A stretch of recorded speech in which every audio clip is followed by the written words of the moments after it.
Gia Scott, and it's a lovely October 2nd evening here in New Orleans. The weather is definitely whispering fall even here, and I'm sure it's done a lot more than whisper in most of North America over the last few weeks. I love fall. It's a lovely season no matter what part of the country you are living in. I remember the bugling of elk on the Mogollon Rim in Arizona, picking piñons. I've enjoyed misty, foggy mornings sitting on the lakeshore in Minnesota, seeing the pelicans swimming past me, oblivious to my presence as they are nearly within an arm's reach. I remember hay rides and how much fun they were, but when I think back to a flatbed wagon with hay on it, a bunch of kids riding on it, cutting up, completely unsecure, while they're being towed by a tractor or truck, it kind of boggles my mind. I'm not sure they're even legal today, and I don't recall my own kids ever going on one, and I'd have probably worried myself sick if they had. Still, as silly as describing it sounds, they were a lot of fun.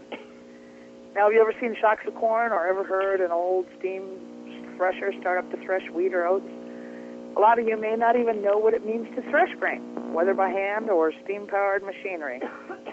A million years ago, when I was a little girl, and I lived in a small town, and I mean a really small town in Iowa, and one of the highlights of the year was the threshing days in the fall.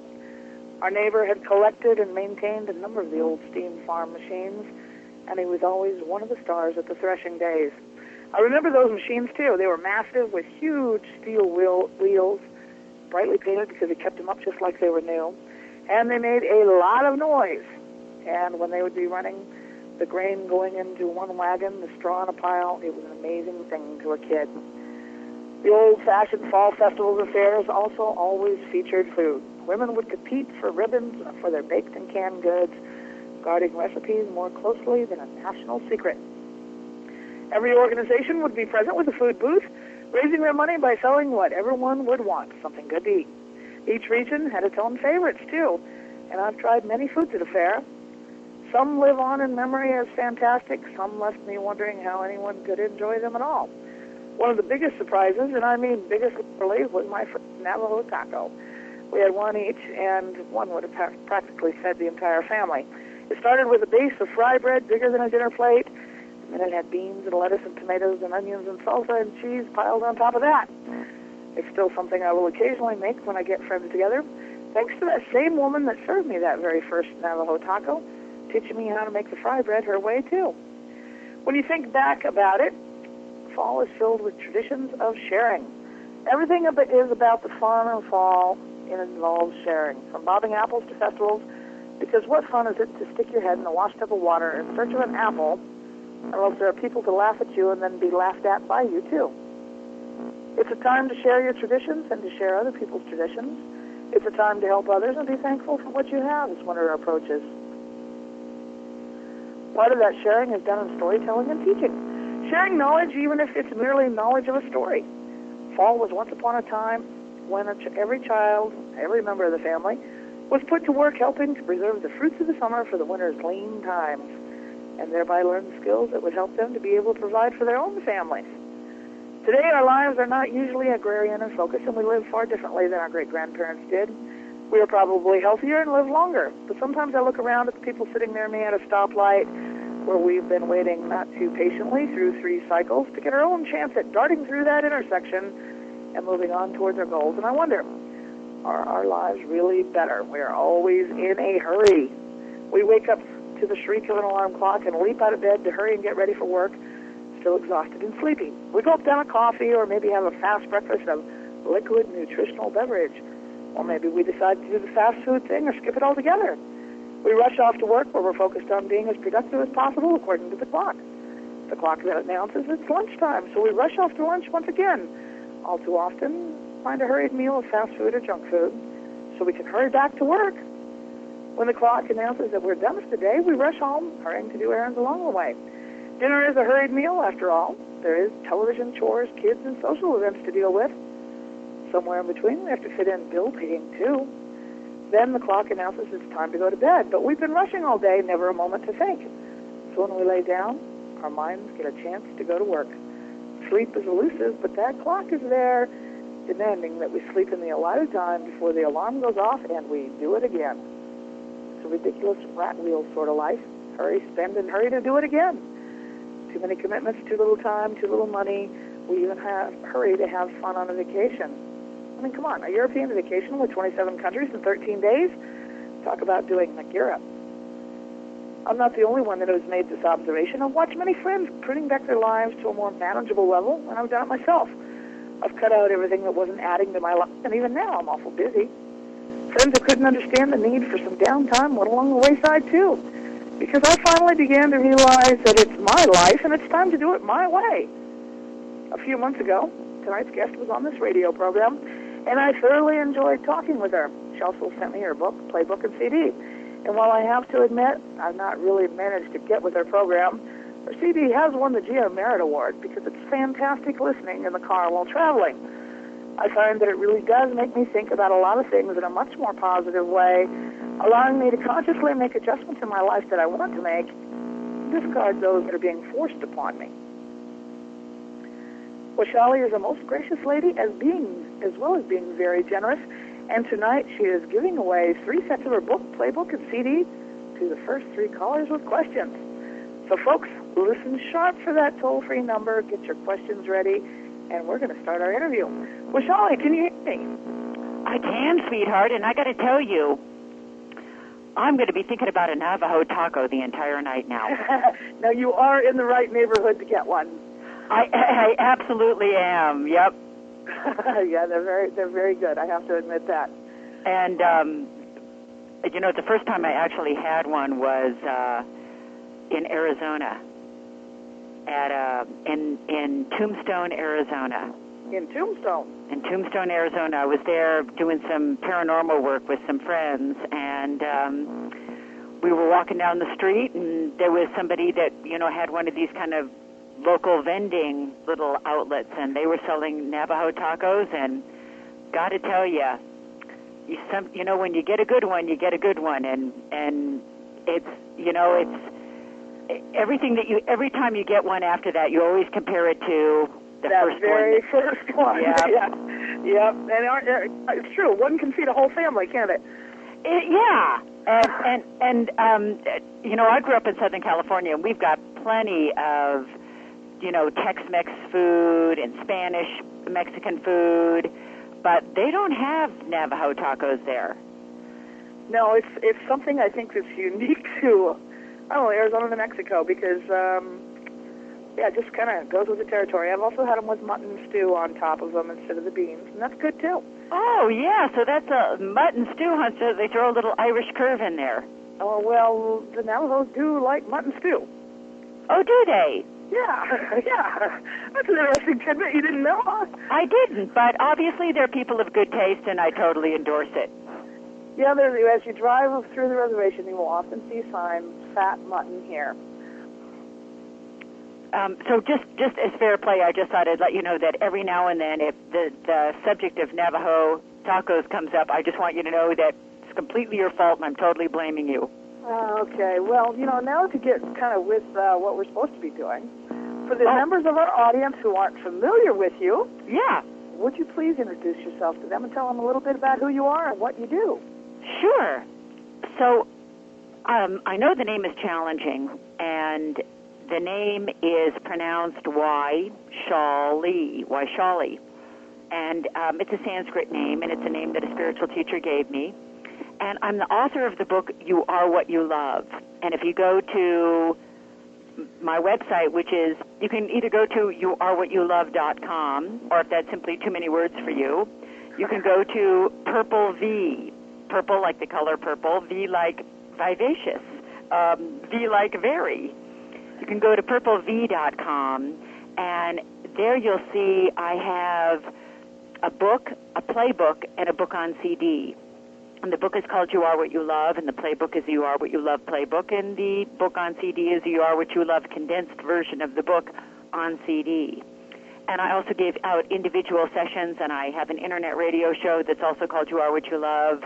But the idea with You Are What You Love is I'm coining the phrase that was first established by my favorite 18th century scientist mystic, Emanuel Swedenborg. And he's the first one to coin this phrase, You are what you love, and you love whatever you're giving your attention to. And what he's saying is you are what you love, and you love whatever you give your attention to, is not just a nice name for a book or the nice name for a radio show. It's a spiritual law. And you are what you love, and you love whatever you give your attention to, is basically the basis for all spiritual maturity. If you are looking to grow spiritually, and let's face it, you can't grow spiritually without growing in your human experience. They have an intimate connection.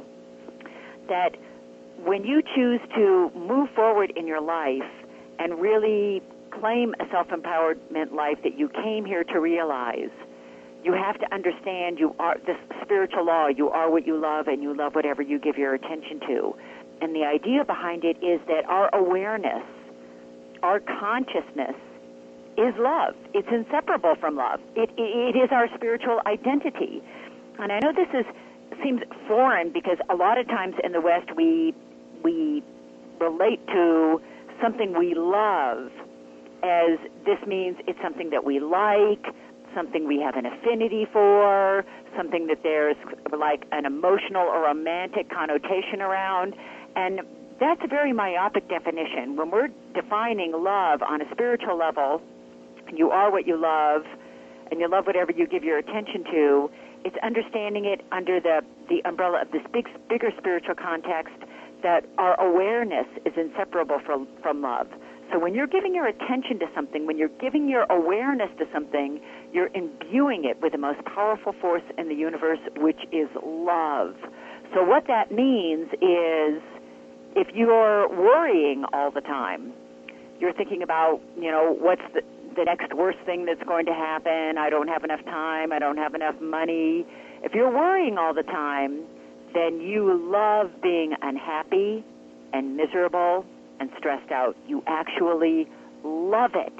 And since love is the most powerful force in the universe, whatever you give your love to, you will bring more of that into the whole of your life, because love is wholeness making. It affects the whole of your life.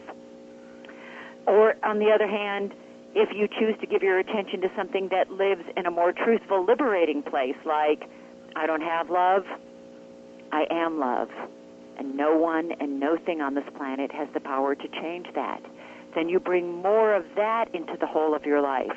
So what I wanted to do with my book and with the radio show, and I travel around a lot and do teachings and talks, is help people understand the relationship between this spiritual law, you are what you love, and you love whatever you're giving your attention to, and what their life looks like, and why they're experiencing certain problems over and over and over again. And I also wanted to make my favorite mystic, Emanuel Swedenborg, I wanted to make him fun and easy because nobody had done that. Because he wrote only in Latin, and even though his stuff has constantly been in translation since he wrote it in the 18th century, it can be kind of cumbersome, and I felt like it just needed somebody to step up on the plate and make his stuff fun and easy, and I felt I was just the girl to do that. Well, I think you have done it very well, at making it, because I love your CD, I really do, which a lot of people may find a little strange, perhaps, when they know me, but because I'm not much on listening to audio anything, outside of music, but, it really is. It's something I actually enjoy listening to, especially when I'm traveling, and I find that that's a good time because you're only really using part of your conscious mind when you're driving.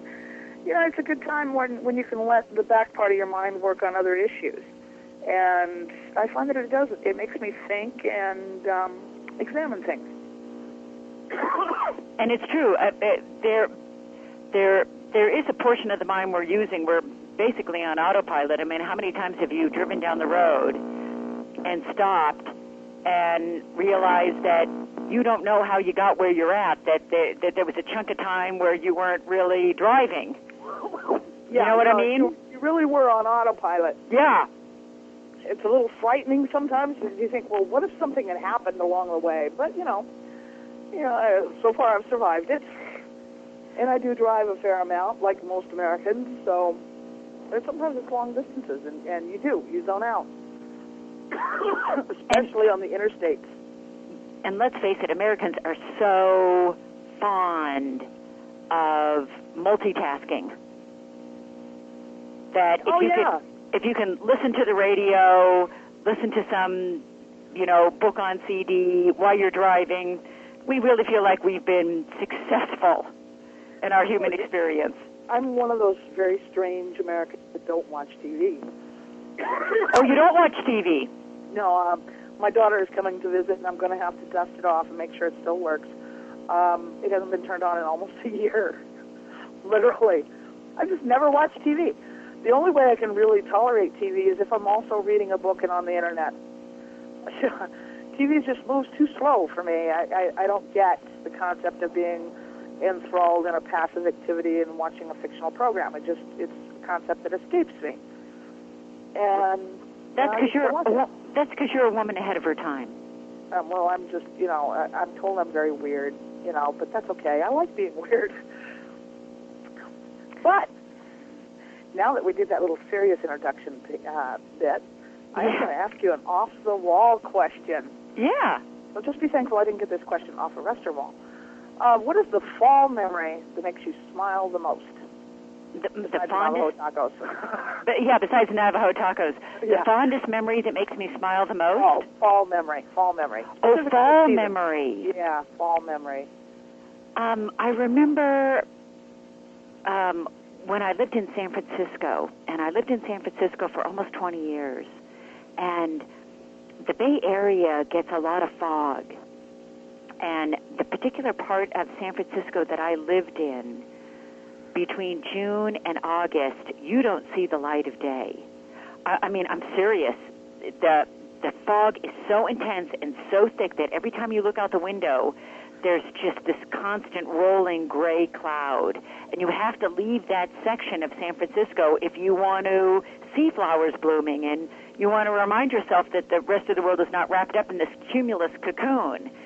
And when fall comes, that's when the fog pulls back. Because what happens is at the Central Valley, where most of our agricultural and food products are grown, when that heats up in the summer, it creates this suction that pulls in the cold air off of the ocean that creates all this fog in that first, inland area. So the favorite joke in the Bay Area is that we have all the summer fog because the Central Valley sucks. But at any rate, my favorite fall memory that I'm thinking about is in San Francisco, because when fall comes, it actually clears up, and you get the most lovely days where you get just unobstructed sunshine, albeit it's, sometimes a cold sun because the air there is so damp and wet and cold. But I remember my favorite fall memory is being on campus at San Francisco State and watching all the beautiful flowers bloom. You know that I have because, we know each other. I have this thing for the color purple.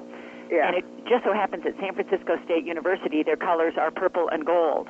And that's the same with LSU here. Oh, yeah, and people have accused me of going to the school just to, take advantage of that. But the truth of the matter is I didn't know those were the school's colors when I signed up for it.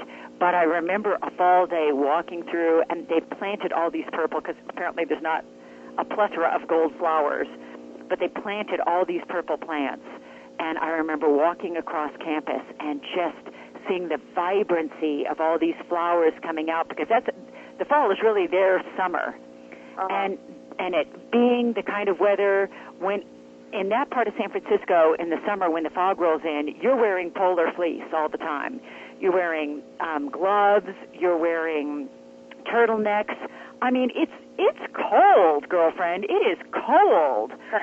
And I remember walking through there, being able to finally wear something like a skirt and short sleeves and seeing the flowers bloom, and you can see the sun and the blue sky, and the air is crisp and pure, and just having this feeling like this is the most exquisite time to be in the most beautiful city in the world, and just really reveling in this. The fall in San Francisco is this brief window of time where the world is perfect. We didn't Yeah. obviously have hay rides in San Francisco. You know, it's something I hadn't thought about. And today I was thinking about hayrides, and I was like, you know what? I can't remember the last time I heard anyone talking about a hayride.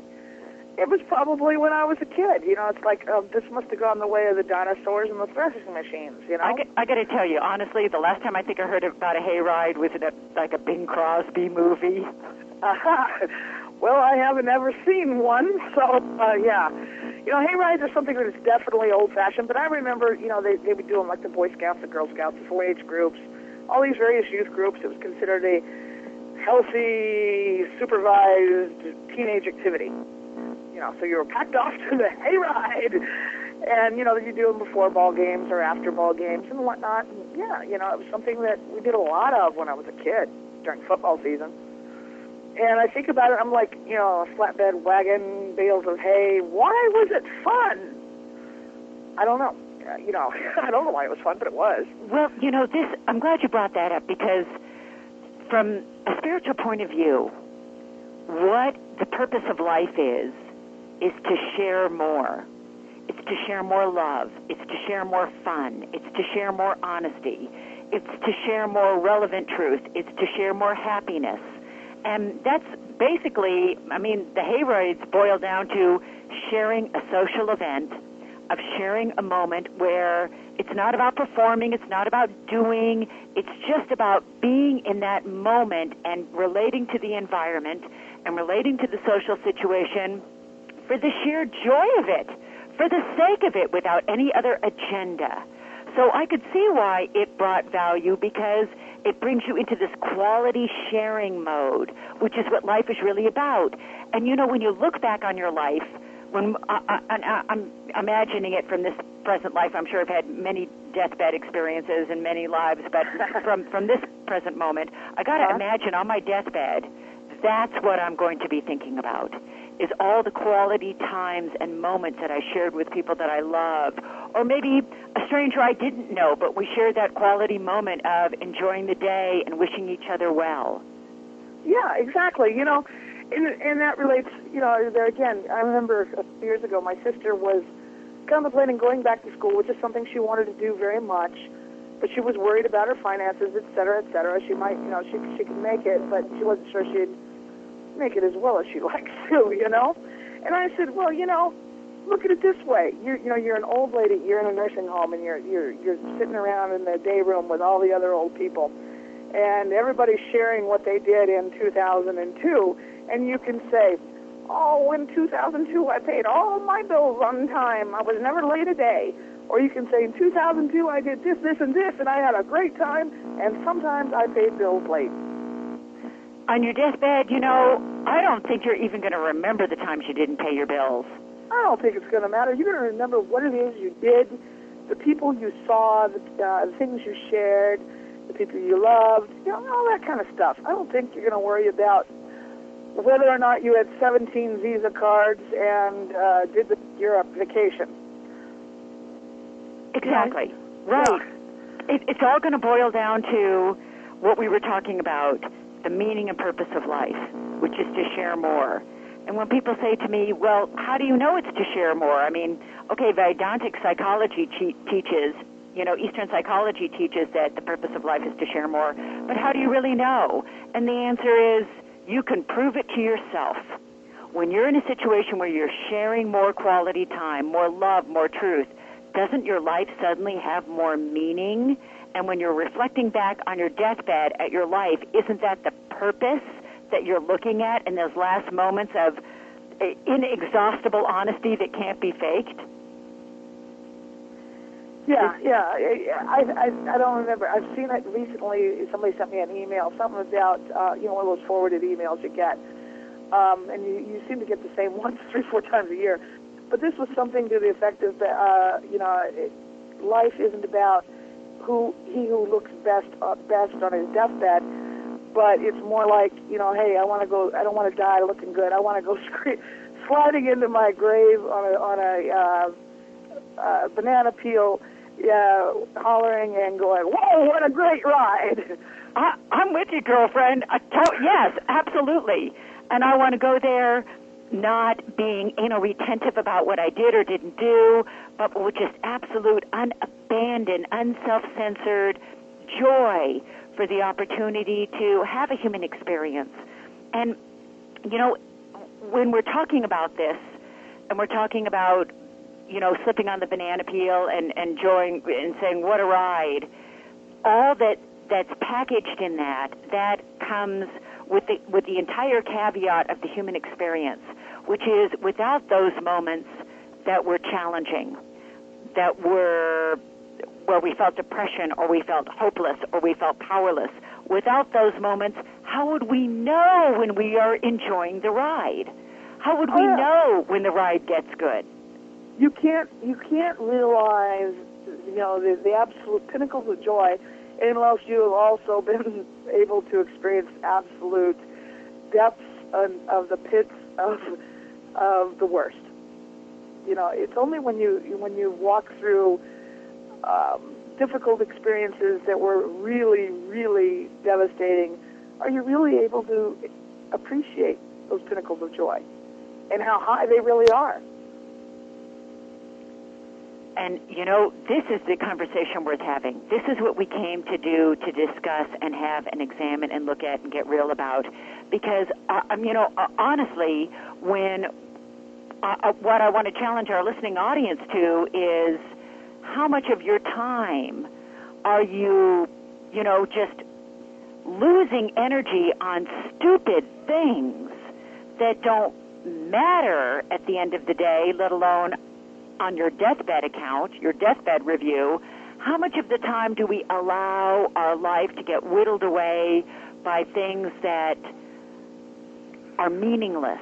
And, I say this, I couch this in the context of I used to be addicted to worry. Oh, my God, that was my drug of choice. I would wake up in the morning and I would the first thing I do is give my attention to, what else can go wrong and bills that I couldn't pay or, the size of my butt or whatever it is we manufacture, because there never seems to be an end to what we can manufacture. Well, I don't know. Because I'm a woman, I obviously see things from that side of the coin. But women are excessively fixated on their physical appearance. So you devote all of your attention to presenting this pretty package. What is this all about, I love emails that have little jokes and little comics, and I got this email that totally relates to what you're saying. And it's a cartoon. And it's a picture of a woman looking into a mirror, and it's a picture of a man looking into a mirror. And the caption is, the difference between men and women. And the woman is toned, and she obviously works out, and she's looking at herself in the mirror in her underwear, and what she sees is an image of a woman that is morbidly obese, that has terrible hair, her skin is atrocious, she's just got rolls hanging over her underwear, she's got, hair growing on her lower back and in her butt, and, just nasty. And then you see the guy, and the guy, it looks, he clearly is severely overweight. He's got, the gut hanging over his little Speedo underwear. Somebody has yet to teach him about personal hygiene. He's got hair that people should just simply be illegal for people to grow hair on. And he's looking at himself in the mirror, and he's seeing this Adonis in a Speedo. Yeah. I don't know if it's just me or not, but most people I've seen in public wearing a Speedo, it should have been against the law. Isn't that the truth? Because I live in Florida. Yeah. And one of the things I love about living in Florida is they have beautiful, beautiful, beautiful beaches. And I grew up in Southern California, and the beaches are always crowded to the nth degree. I mean, you have to go to the beach with a crowbar to, eke out some little space to, put out your towel, and, you're hip and shoulder to some person you don't know. I mean, it's just, there's hardly room to walk on the beaches. They're so packed. And there's no sea life. You're not going to see a dolphin. Occasionally you'll see a whale migrating. You're not going to see shells. You're not going to see starfish. When I was a kid, you could see some of that remotely, but over the years that's dissipated because of pollution. And in Florida, they have these beautiful stretches of white sandy beach, and because the winter is the season time and the summer is the off-season time, come the spring and the summer and the fall, you have these long stretches of beautiful, pristine, sugar-like white sandy beaches to yourself. And you get these like gorgeous shells that wash up, and you can actually do shell collecting there because there's still something living there. And the Gulf Coast, the water gets to be in the 80s and the 90s. They call it the Atlantic bathtub. So you can walk out into the water and swim without going into hypothermia, which you cannot do in the Pacific Ocean. And I got to tell you, there are plenty of men out there that should be fined for wearing the banana hammock that they are so proudly displaying. And they strut up and down the beach in their little, banana hammock that my imagination covers more than their bathing suit. And they are totally accepting of themselves. They're proud of their appearance. They are not self-conscious. They own the beach. They strut their stuff. You would think they were a male peacock. And then there are women that work out hard, and they're hiding under their towels, and, they're wearing the tankinis, their bikinis, but the top is like a tank top that covers everything. And you can tell that they're running out to the water, and they've got their hands like covering the minutiae bits of cellulite that they think that they have between their glute and the top of their legs. And then you see these men coming up there that are never going to make the cover of GQ. And they are so comfortable with themselves, and it's very thought-provoking. I mean, because really the only difference between the two people is their mindset, is what they're giving their attention to, and it comes back to the spiritual law. You are what you love, and you love whatever you give your attention to. Besides making sure that we're reasonably healthy, why should we fixate on our appearance, maybe I say that because all of these people, I go through life kind of oblivious. I'm doing good if things aren't really badly matched. I embarrass my daughter regularly. My idea of doing my hair is combing it and tying it up so it's out of the way for the rest of the day, and so forth and so on. I wear makeup once in a while, and it's just because it's inconvenient for me. It's not important. My day job, I work with dogs. They obviously don't care, and I don't think about it. I honestly don't until I look down and realize, well, gee, I just walked through the entire mall and my pants are rolled up halfway to my knees. And my tennis shoes don't match. I've got one from each pair. Because I honestly don't think about it. I'm not paying attention to it. My mind's off on something else. Well, there's also something incredibly freeing about it, in the same way that these guys strutting around in their Speedos, they're freed. Their self-image is not only more flexible than most women's self-image, but women have a tendency to identify their value and their power and their worth with their self-image, that somehow their value and power and worth and their alignment with divine love equals their physical packaging. And this is one of the real big points that I'm trying to make in my book, You Are What You Love, and using the teachings of Emanuel Swedenborg, is to say, Swedenborg makes a really interesting point when he says, if the people on this planet knew who and what they are, the moment you know who and what you are, a plethora of insecurities, fears, neuroses, worries, being paranoid delusions, they evaporate from your mind and from your nervous system, because they can't coexist in a mind and in a nervous system that knows who and what we are.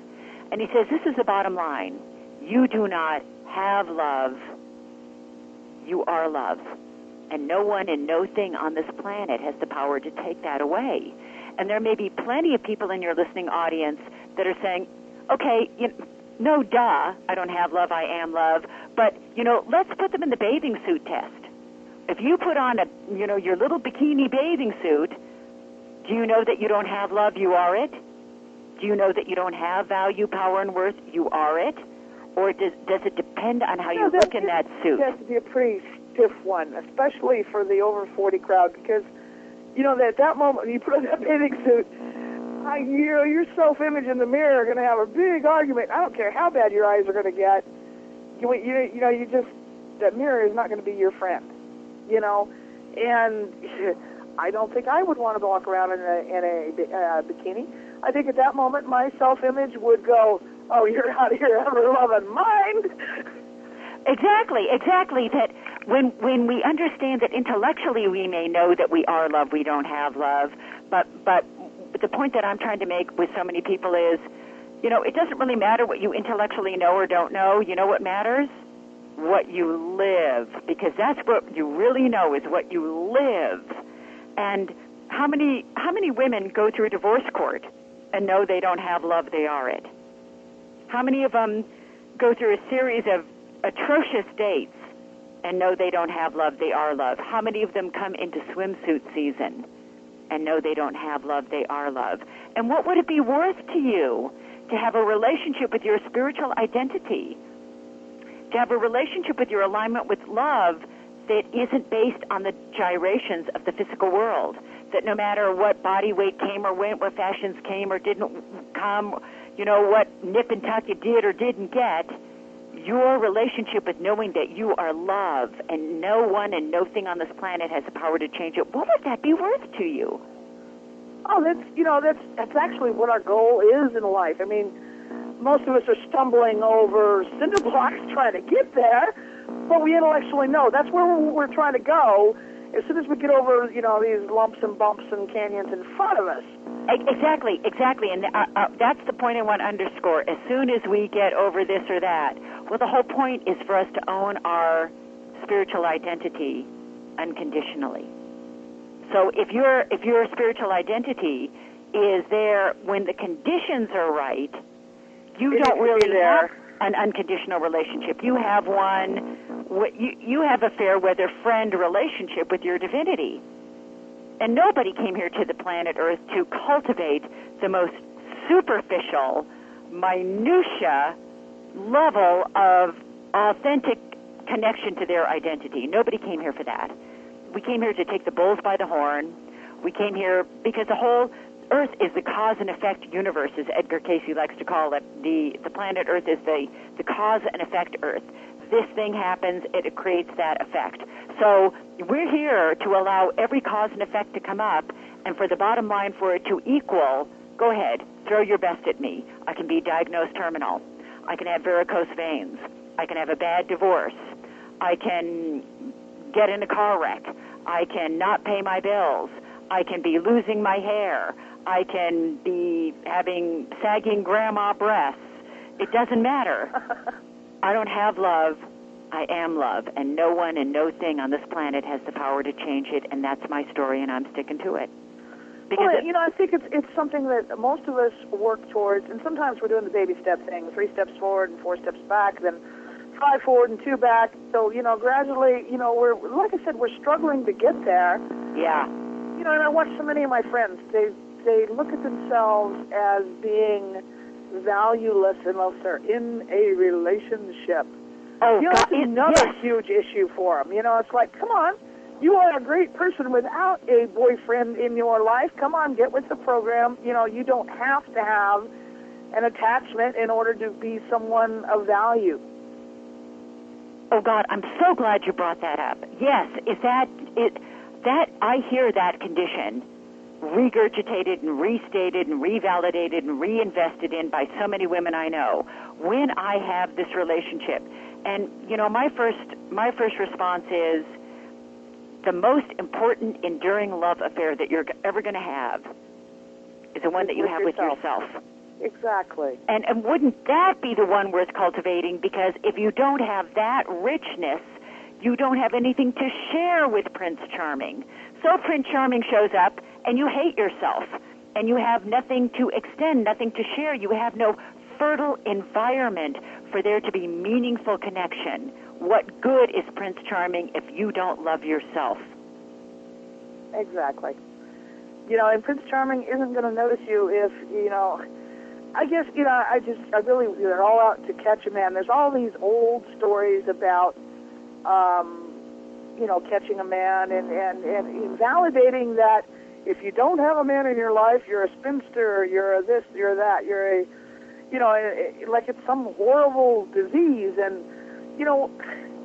it's not, guys. It's nothing wrong with it. You can have a great life without an attachment or with an attachment. It doesn't make any difference. I'm so glad you brought that up, because I have a real unconventional relationship with my partner. And he's my business partner, and he's my my life partner, but we live in different states. He lives in a completely different state than I do, and we've never lived in the same state. Actually, this May we'll have been together for 6 years. We've never lived in the same state, and we get together once a month. And it's usually, unless we have like an extended business trip that we're working, the average is usually somewhere between 7 and 10 days. And then the rest of the time, he lives in his state, I live in my state, I'm doing my thing, he's doing his thing. And I can't tell you how many people or girlfriends have come up and said, so when are you moving in? Like, when are you getting married? And We're doing a good thing. That's it. What I'm trying to tell them is, he does his thing, I do my thing, and when we get together, we drop everything else in life. We don't work on other things. We just give each other our undivided attention. So when we get together, our quality of time is like when you're on vacation with your partner. We're always on vacation when we get together. And I give him time and space because he's a surfing fanatic. So he lives and organizes his entire life around surfing. And so I let him do his thing. I let him go to his surfing events and travel for his surfing stuff. And most of the time, if I can't get him on cell phone, I know he's out in that water. And I'm thrilled to give him the freedom to have the life that he wants. And we don't have to live together. And it's very interesting because I remember I was talking, I was having a conversation with a man, and he said to me, I couldn't do what you do with your partner because I would get lonely living by yourself. Don't you get lonely? And it shocked me because until that moment, that thought had never occurred to me. And I said to him, no, I don't get lonely because we call each other first thing in the morning. We call and we share our dreams and we talk about what our dreams meant. And during the course of the day, if something comes up, he hears a joke on the radio, he got a good wave, I got an email that I thought was humorous. We call and we'll talk to each other anywhere between 1 to 3 to 4, 5 times a day, sometimes even more. So I always feel like we're intimately connected. And it never occurred to me to get lonely because it never occurred to me that I wasn't living with him. The physical proximity did not determine that. It was the quality of our love. And again, this keeps going back to this spiritual law. You are what you love, and you love whatever you give your attention to.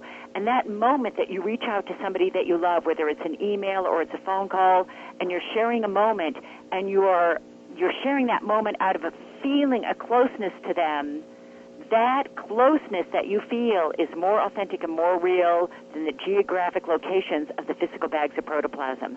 Because how many marriages do you know where people are sitting on the same couch and they're light years apart from each other? Oh, yeah, or, in the course of the day, they may not exchange 2 civil sentences. Yeah. Like, what's that all about? How can you stand to live like that? It's like, they're enemies. I don't understand that. I make jokes that, I got divorced and I replaced the husband with a dog, and she's less hairy and is always glad to see what's for dinner and never complains about it, never gets in the bank account, never borrows a car. And the later I am getting home, the happier she is to see me. That looks like a win-win situation, when you put it that way. I was going to say, that replacement was not too difficult, was it? Because unfortunately, in that case, no. It goes back to, and Swedenborg wrote over 35 volumes of work, and he wrote over 1 million words, and all of it keeps coming back to this one basic foundational concept that you are what you love, and you love whatever you're giving your attention to.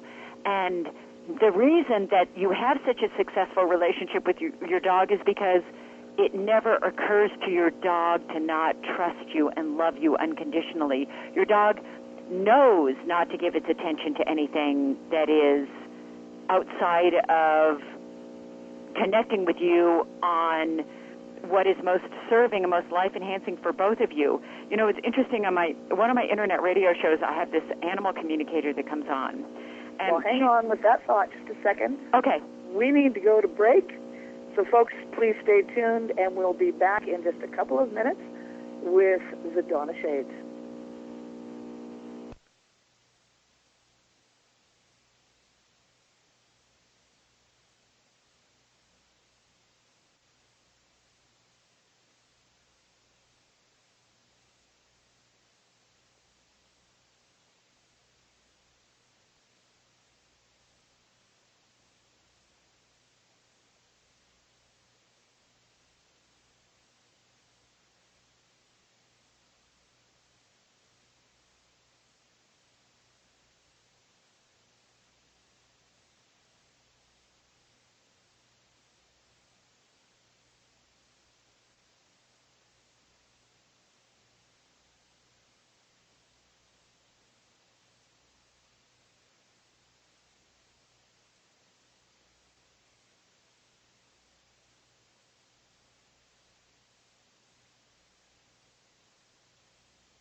And actually, we're going to get away from our cards on the show. The night of her show, as well as on another program I'm going to be giving. Hopefully, maybe with Dolphin Talk.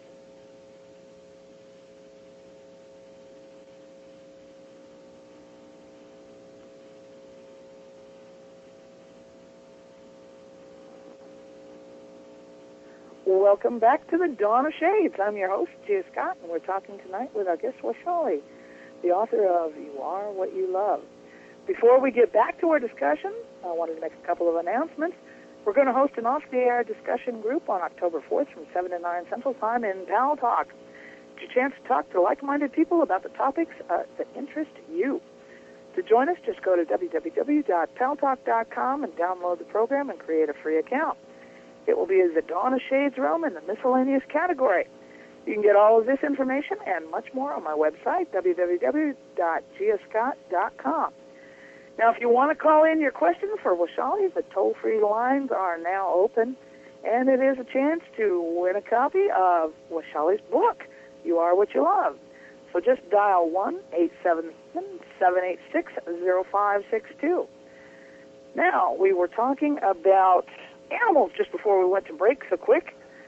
Let's see if we can get back to what we were talking about. You know, well, I was sharing with you that I was working with this animal communicator, and she says frequently people will ask her if their pet has a health problem, what the health problem is, if the pet's in pain, or what the extenuating circumstances are for the pet that they obviously can't communicate in English language to the owner.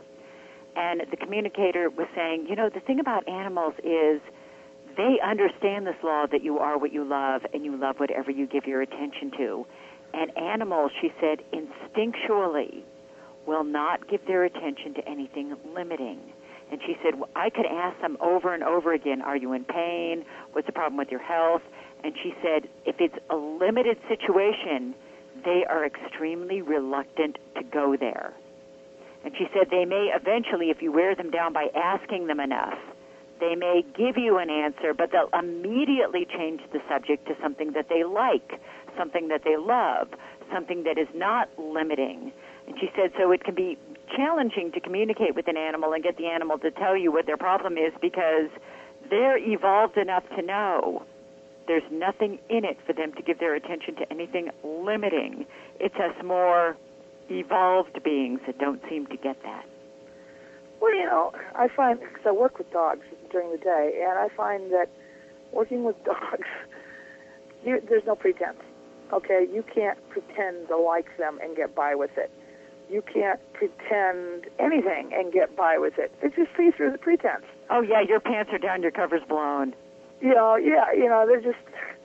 just aren't going to play that game. And so you have to just be. And they're happy with that. I mean, they don't care if you got warts on the end of your nose and you're missing all 7 front teeth. They just, they like real people, and they're not impressed by pretty packaging. And another interesting thing is I was recently sent a package of oracle cards for communicating with your companion animal or something along those lines. It's on my website, whatever it was. That is the funnest deck of cards for divination, you might say, that I have ever seen. What she did is, instead of having a lot of meanings that you have to memorize, she put the meanings right on the cards of what you could possibly be looking for in terms of your questions regarding your pet.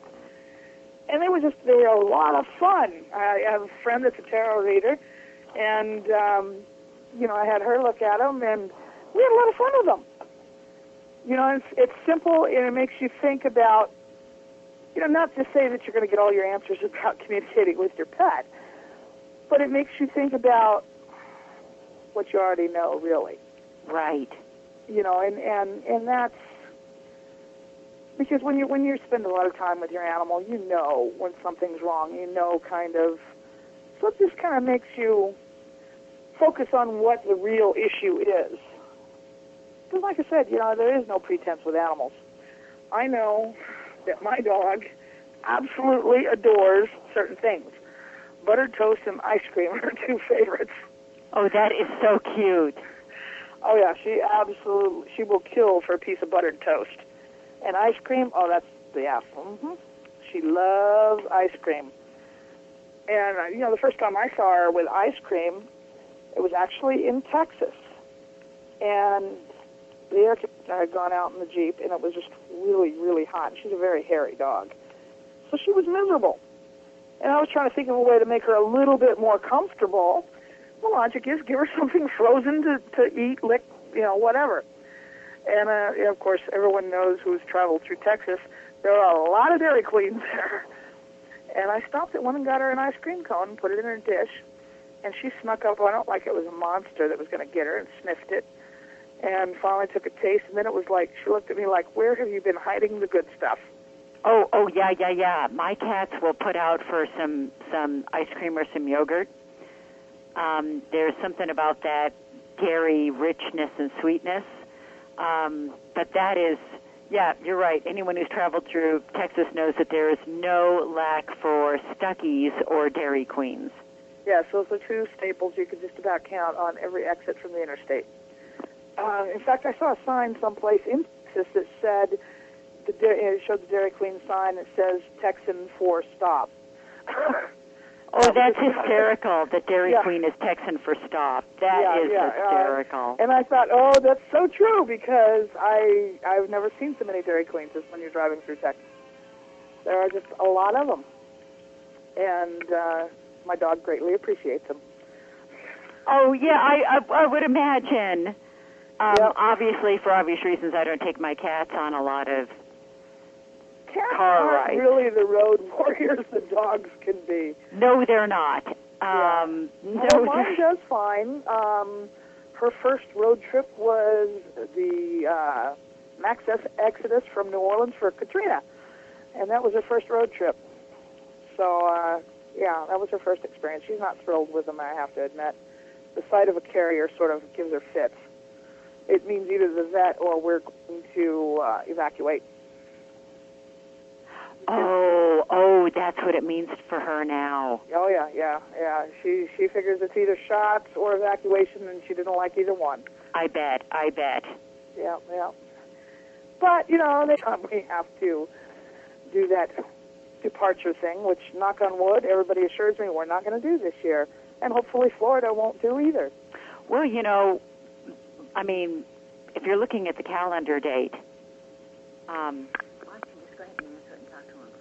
I think that we're through the worst of the hurricane season, and I think we're going to make it through it unscathed.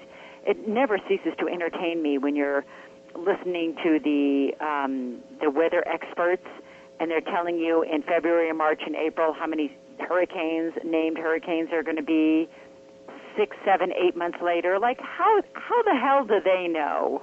Exactly. And the last time I heard there was supposed to be 15 major storms to hit the U.S., and, it hasn't even been half that. Well, I have to admit, New Orleans has now this fixation on the weather. If you are what you love, we love the weather here. Because we really, everybody I know checks in with the National Hurricane Center usually at least once a day. A couple times a week minimum. Still. They're a little paranoid, yeah. And they do, and so, that worry about the weather, because Hurricane Katrina really sort of changed a lot of people's fixations. We've seen an increase in suicides. I heard on the news, and this is nationwide, suicides are the third major killer of teenagers. Oh, my God. That's and I was horrendous. like, whoa, I never really thought about it. I've known many people who have made that choice in my life, but none of them were teenagers. And I'm like, I don't understand that. We did a show this summer on suicide. Pam Heath, one of the authors of Suicide, Messages from the Other Side, I think it was, or What Really Happens in the Afterlife, something along those lines. It's on my website anyhow. And, that was a very it was an interesting book. I have to admit, because of the topic, I really dreaded it. But, suicide is really part of life, and we have to kind of think about, how, the sort of effects that has. And, it conceivably could be any one of us that ends up in that set of shoes, either as the person doing it or the person left behind by someone doing that. And, it makes you question things like you are what you love. You are, that's death. That's, that's reneging on your life debts and all that kind of good stuff, Well, if you're talking about teenage suicides, there is an absolute, profound, palpable connection between what they're giving their attention to and that cause and effect. And there is no teenager out there that's giving their attention to, I have my entire life ahead of me. I don't have love, I am love. As love, I can't create a learning experience I don't need. Whatever this angst and this pain is, it's working for me because it's evolving my soul in the fastest, most efficient way that I can. Clearly, there is no teenager that is giving their attention to the truth, and we know the truth because it sets us free. You know that great saying, the truth shall set you free? I love that because of the truth of it. You know when you've seen the truth of something because it sets you free. And if you're giving your attention to something and it's not setting you free, it's nature's way of saying, keep looking, keep looking, keep looking. You have not seen the truth of it. So when we're talking about these teenage suicides, and this is so sobering, your statistical, Well, I haven't researched it. Like I said, I just heard it on the radio just in the last day or two. But, because I listen to the radio while I'm at work, and I was kind of like, whoa, that's a little scary. I don't have a teenager now, but, I have friends who do, and I know people that have teenagers or kids that will be teenagers and nieces and nephews that are teenagers. So it's kind of a shocking thing to think about, a third of the kids that die, or, well, not really a third, but, third mate killer. I don't know what the first two are, but it's like, whoa, because isn't suicide preventable? Can we be doing something, encouraging them to find what love is, and that, there's greater meaning to who they are than this teenage angst? Because think about it, when we were teenagers, I don't know about what you were like, but I was just filled with anger and angst, Oh, I don't think there isn't anybody that isn't traumatized by adolescence. People who say, I want to be a teenager again, I'm like, oh my God, please, no. That's my thought is, what drugs were you on? Yeah. Because it's your hormones are raging, your mind is developing, you have very little life experience to sort of put things in perspective. So, hangnails become major traumas. A zit 2 days before prom is darn near suicide material. And in the long run, we know this doesn't really matter. But like I said, you lack life experience as a teenager. You can't put this in perspective, and how as parents and just a caring person that's in the life of a teenager, how can you perhaps help them find, that more meaningful path than choosing suicide as an out? Yeah, exactly. Understanding that you are what you love and you love whatever you give your attention to. And that when you're giving your attention to what is life diminishing, there should be no surprise to you that there is a sense of no life being there. And that's one of the tricky things about adolescence, isn't it, is that you're under the impression because you've been around, 15, 16, 17, 18 years, and you've watched a lot of CNN and Home Shopping Network, that you get it, you understand, you know what's going on there, you figured it out, you know enough to know that your parents don't know anything. And yet at the same time, there's not the spiritual maturity to know that you are what you love and you love whatever you give your attention to. And that when you're watching CNN, for example, when I watch CNN, and this is a very commonly asked question, people will say, well, when you watch the news and you see all these terrible things, how do you know what the right thing to give your attention to is? How do you know what is life-sustaining to give your attention to? I mean, aren't you just taken down by whatever the latest fear du jour story of the day is? And my response is, when I hear something on the news, I'm aware of there are people out there that need for me to wish them well, that need for me to see them, that they're in their power. And if I didn't know about the little girl that was stuck in the well, I wouldn't know to wish her well. I wouldn't know to thank her for choosing this incredible life challenge that invites all of us to live together and to live as one and to be as one and to support each other as one. And she's chosen a life where she's taken on a life challenge that invites us all to be there. So instead of seeing news reports as the end of the world and we're all going to die, I see it as, great, this is somebody that most needs positive love, well-wishing, seeing them in their power, and I'm sending it to you on the news so you can put them on their radar, because if you didn't get this news report, you wouldn't know about it. But when you're a teenager, you know, the whole idea of the fact, like you said, you got a zit. I don't know if you ever remember the Saturday Night Live, where this teenager has a date and it's her prom, and she won't come downstairs because she says she has a zit. And her parents and her date are like, oh, come on, please, get over it. It's just a little zit. Come downstairs. Do you remember this bit? Actually, no, but I was never a TV person. Oh, that's right. So. We've already established it that you're TV baron. But I forget, this was like something from like the 70s or the early 80s. It was like one of the real early Saturday Night Lives. Uh-huh. So the teenage girl comes downstairs, and obviously the makeup people have spent hours on this. And she's got this zit that literally consumes 3/4 of her head.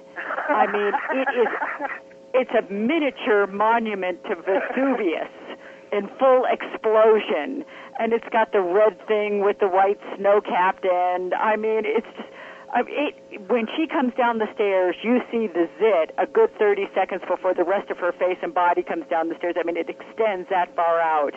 And the reason that the joke is funny is because we're all relating back to when we were a teenager and we had a zit, and it appeared that big to us on our inner radar screen, on our inner psyche. And everybody else, of course, is like, what zit where? Yeah, you know, and you're thinking it's throbbing. And it's the same thing with blushing. You know, as teenagers, you tended to, you know, a lot of girls and boys tended to blush easy. And you're sure that everybody within 100 miles, even in the dark, could tell you were glowing. Yes. You know, you were about to internally combust here. And nobody noticed. Right, exactly. You know, you are at the center of your universe, and you're so uncertain, and you're sure everybody is paying attention to you, when in reality, nobody noticed. Yes, exactly. And this is what teenagers, this is the part that they haven't gotten enough life experience to get under their belt. So but they're still subject to the law. You are what you love, and you love whatever you give your attention to. In the same way that when you and I were little kids, you know, before we were taught about the law of gravity, we didn't know about the law of gravity. But that doesn't mean that gravity didn't have an impact in our life. It doesn't mean that we weren't subject to the laws of gravity. It just meant that intellectually or on a conscious level, we couldn't point to it on a map. We didn't know how to define it, but you're still affected by it. And this law, you are what you love, and you love whatever you give your attention to. Even if you're a teenager and you don't understand the law, you're still affected by the fact that if all you're obsessing on is some minutia point where you're not in the in crowd, you got a zit, you're hearing these stories on the news about the ice caps melting and the universe is expanding and it's going to blow apart, so what's the whole point of it? If you're giving that your attention, you are still not immune to the effects of it. And this is where, the understanding you are what you love and you love whatever you give your attention to can be so profoundly spiritually evolving. It's an accelerant in your evolution, because when you really get this, you can stop yourself during the course of the day and ask yourself, is this really what I want to give my attention to? Is this story about I'm completely the ugliest thing on the planet because I have a zit that nobody else has noticed? Is that really what you want to be loving with your attention? Is that really what you want to be infusing with the most powerful force in the universe? And why adolescence is so tricky is because we have enough psychological and intellectual development to think we know it all, but we don't have enough of the spiritual and human experience under our belt to realize what is worth giving our attention to and what is not worth giving our attention to. Yeah, and it's just, it's so hard to actually decide, who are we? And where am I going? But, Shelley, we do have a question from the virtual auditorium, and so that means we have our very first winner of a copy of your book. So, Psy-Poet, would you come up to the mic and state your first name and your location, and you will be live and on the air with Shelley.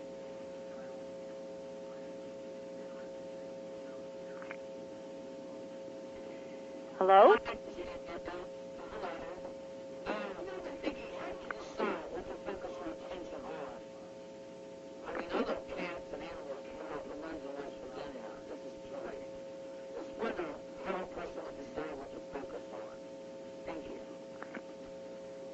That is a really, really, really excellent question. Kudos for that question. I'm so glad you brought that up. And I've got a very simplistic way of answering it, because it is a complicated question, and it does have far-reaching consequences.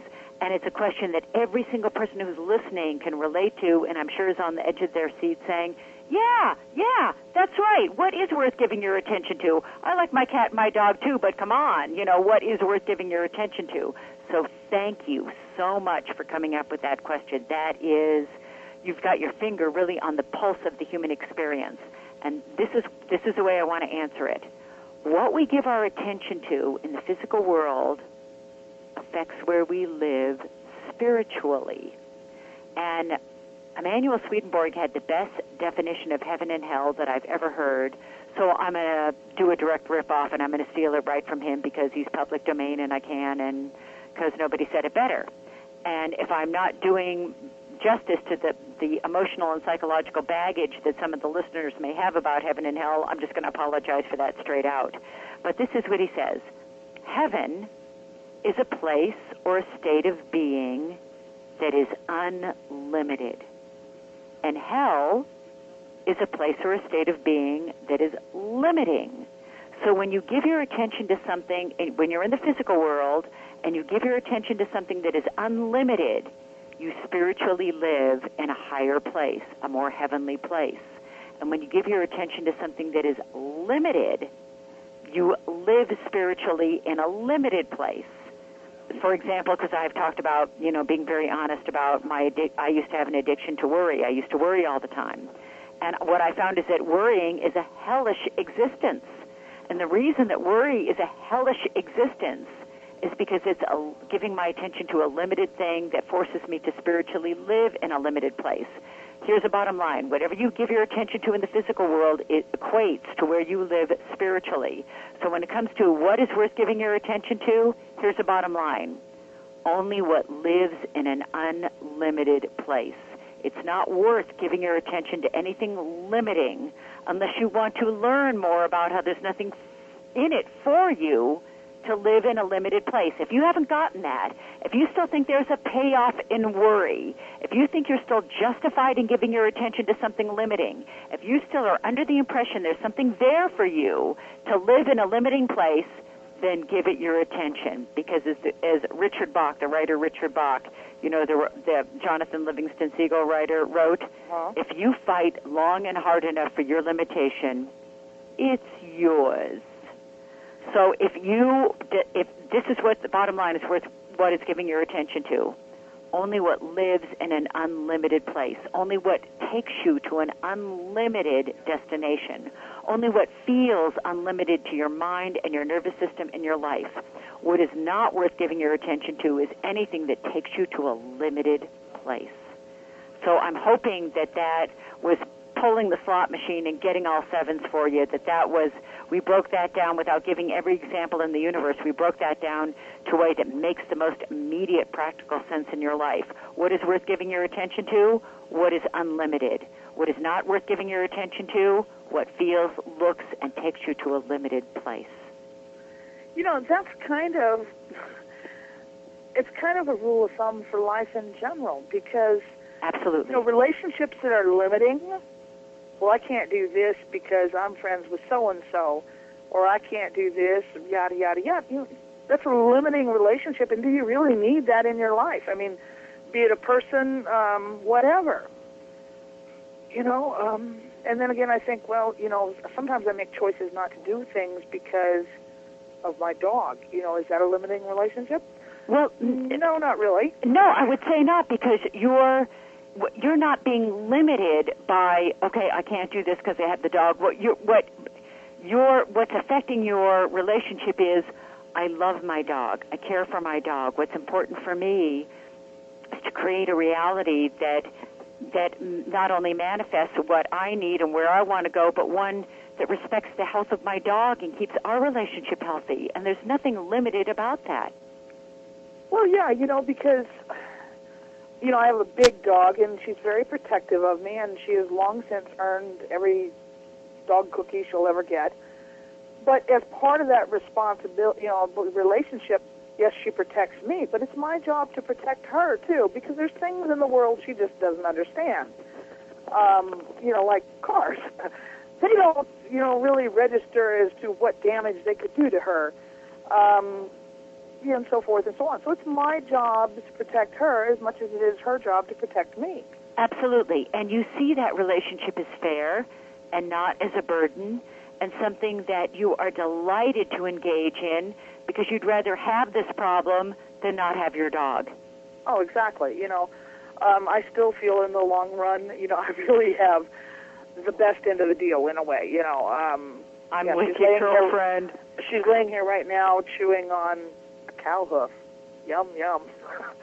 But she's happy. Yeah, she lays here and supervises me during the radio show. That's her job, too. But we are now time for a break. This is our last break. So, folks, when we come back, we have 2 more books that we're going to give away. So get your questions ready and raise your hand or dial in on the toll-free number, and we'll be right back with the Donna Shades.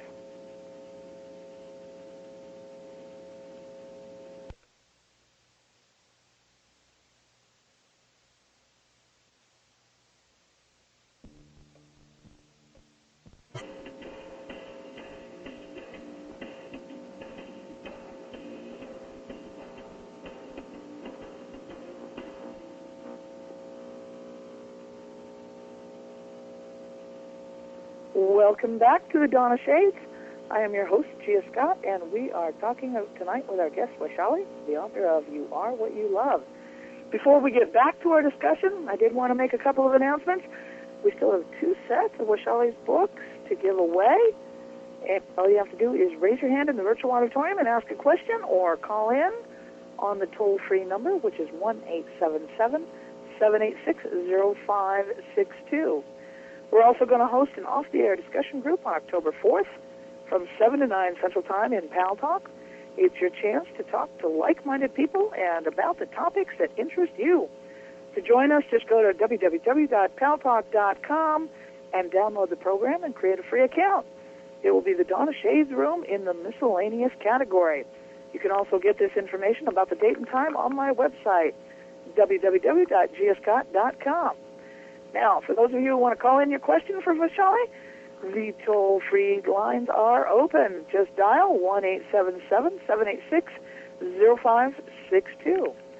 Now, Vaishali, before we go back to our discussion, if you could give your website and where people can get your books, if they are too afraid to dial in and win one free that way. God bless you, Angel. Yes, absolutely. The website is purple. I have a thing for that color, as you know. I only wear the color purple. I've only worn the color purple for probably close to a couple of decades now. So Purple V is in vivacious, V is in very, purplev.com. And if you don't remember purplev.com, you can also go to the name of my book, which is youarewhatyoulove.com. And that'll bring up the book, the playbook. It'll give you information about the individual sessions that I do. It'll have a schedule about all the interesting radio shows that I do or I'm on, like your show. Okay. Well, we do have a question in the virtual auditorium. So, Dimensional Star, if you'll give your first name and your location, you are live and on the air with Waishali.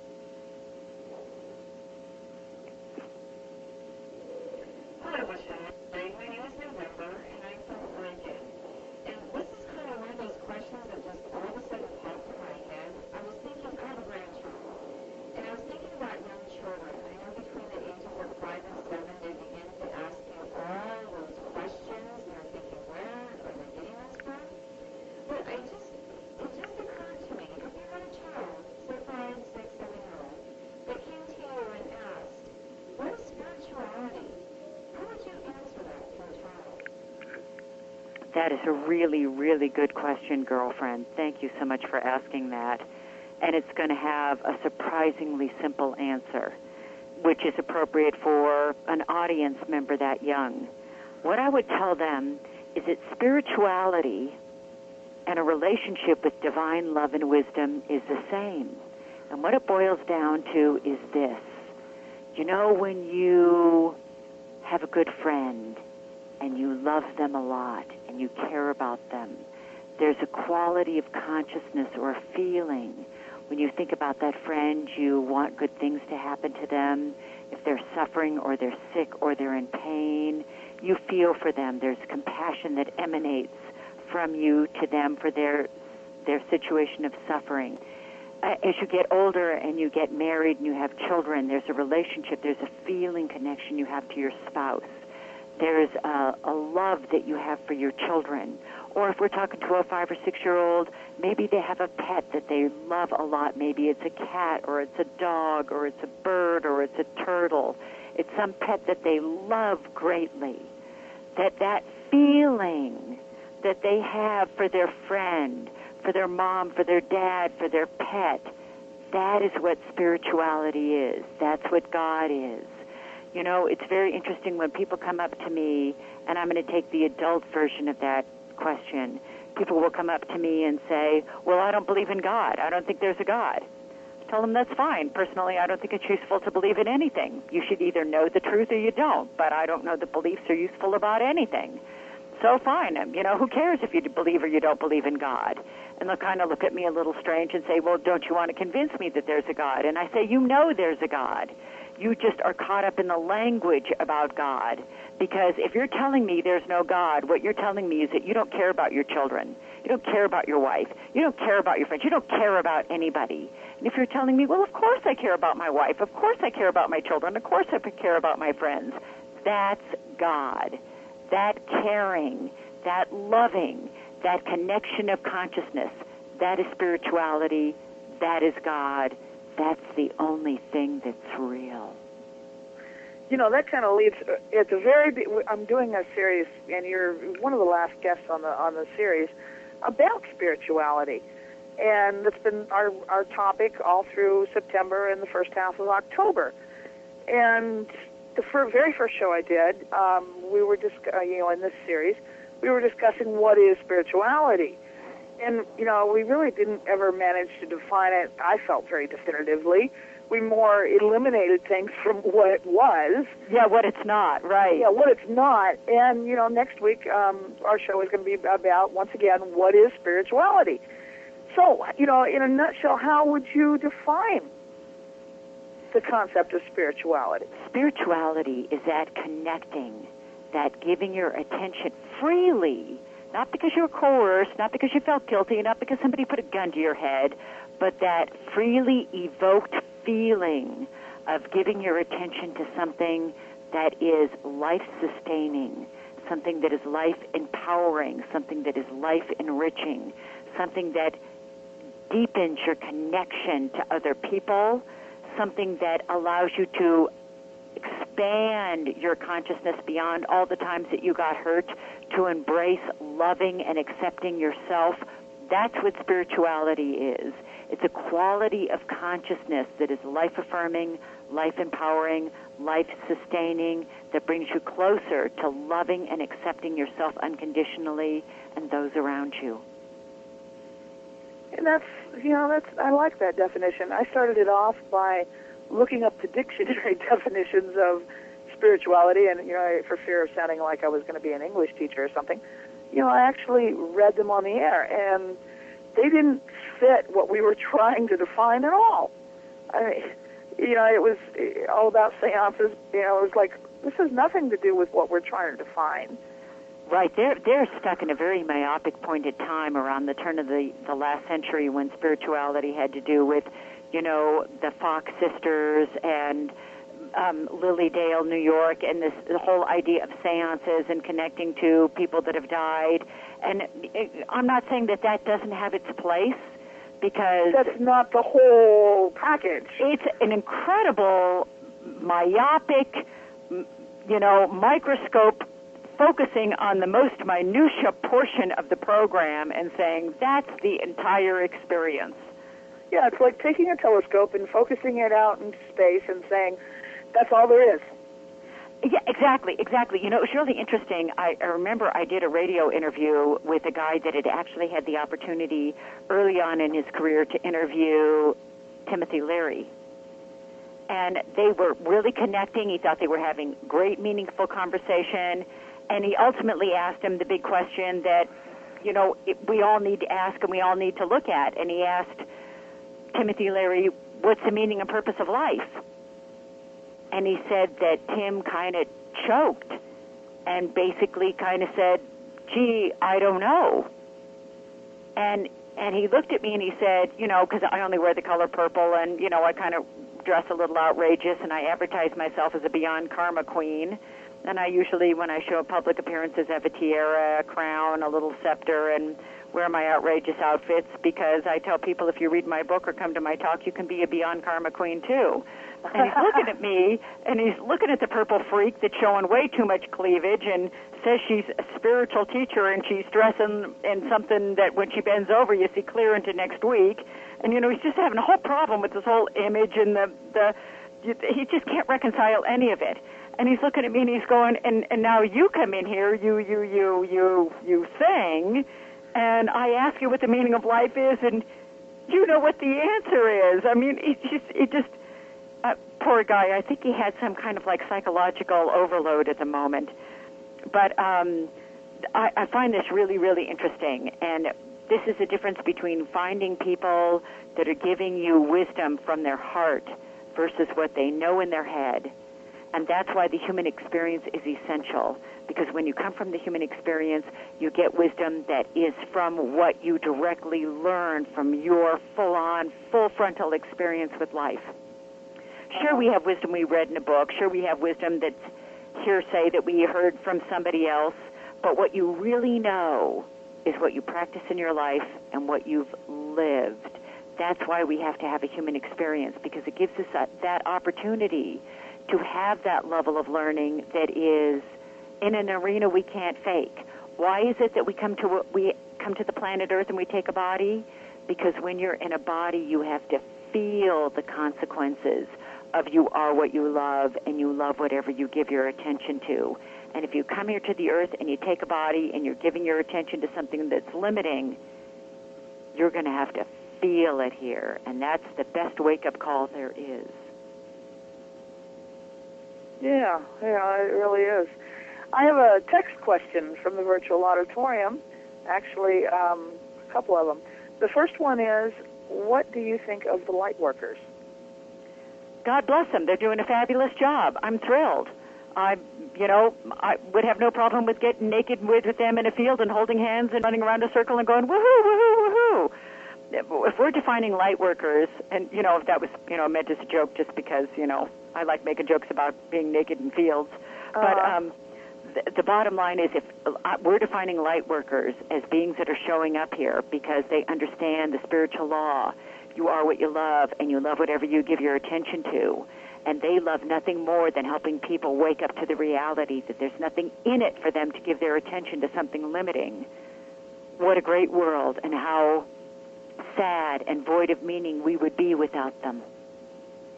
Yeah. You know, that's very much true.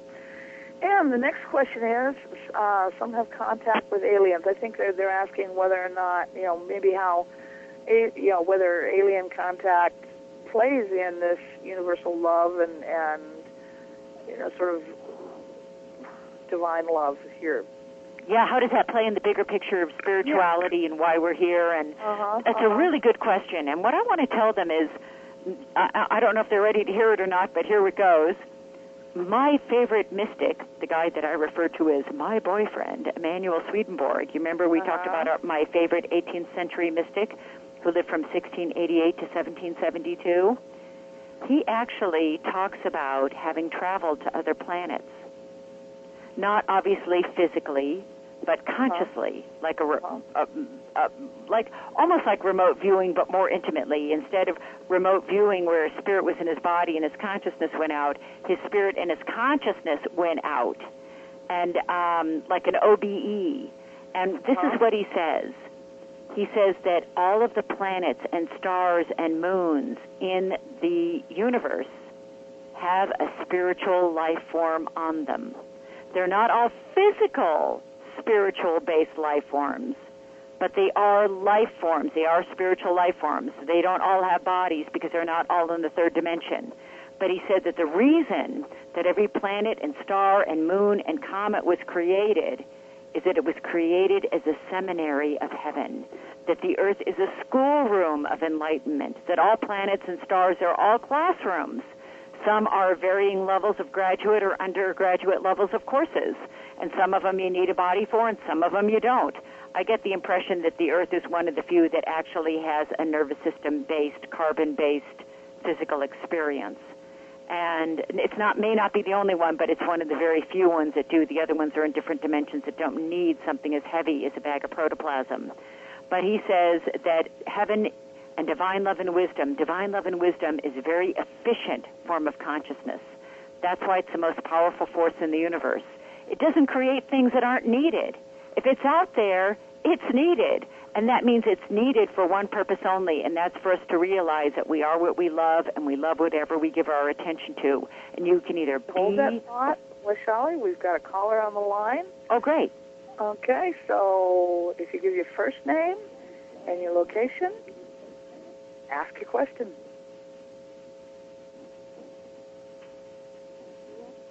Hello, are you there?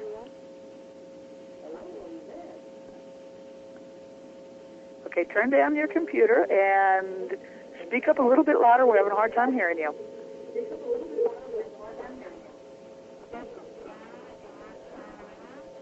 Uh-huh. And your question?